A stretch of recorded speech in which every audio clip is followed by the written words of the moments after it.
And I got to tell you, I don't want to be presumptuous here. Okay. But speaking on behalf of the people of central Indiana, we're weary of what's been happening the past couple of weeks. Especially seeing, obviously, the destruction from Wednesday, waking up to storms and some enormous trees down across central Indiana.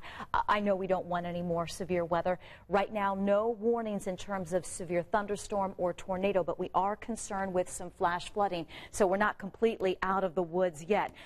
We did a Facebook Live just before the 5 o'clock news, and we had a few people from Kokomo reach out, and they obviously don't want any more rain as they continue their cleanup. And I can tell you the good news for Kokomo right now, there isn't any rain.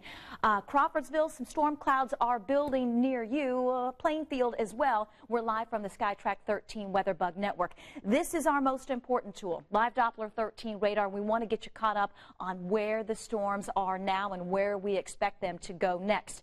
We have a couple storms near downtown Indianapolis, and there's the cell that we were tracking at the top of the hour out across the western viewing area, and we'll do another track on that in just a second. Close-up view as we go street level downtown Indianapolis. The heaviest rain has shifted south towards Sunny View. It's basically near south side, so just south of downtown.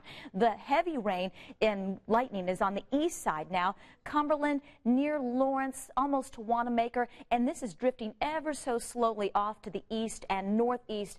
If it would hold together, Indian Lake, Fortville, Spring Lake, New Powell could be in the path, so we'll keep a close eye on this, and this may actually be impacting the late afternoon, early evening commute with blinding rain and some lightning.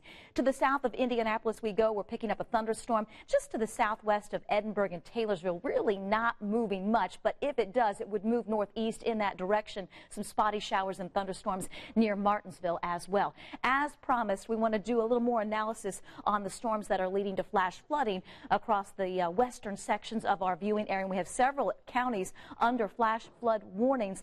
The storm that produced the heavy rain and originally the severe thunderstorm warning will continue to track to the north and east. Crawfordsville in the path at about 5:30, Darlington at 5:49. If it holds together, these are moving very slowly off to the east and northeast. And right now, the biggest threat, especially for the western part of the state, is flash flooding. Clay and Vigo County 6:45 for your flash flood warning. Park and Vermilion until 7:30. Radar estimates 2 to 3 inches of rain. And what an interesting view over downtown Indianapolis, where it is 88 degrees with a heat index or feels like temperature of 95.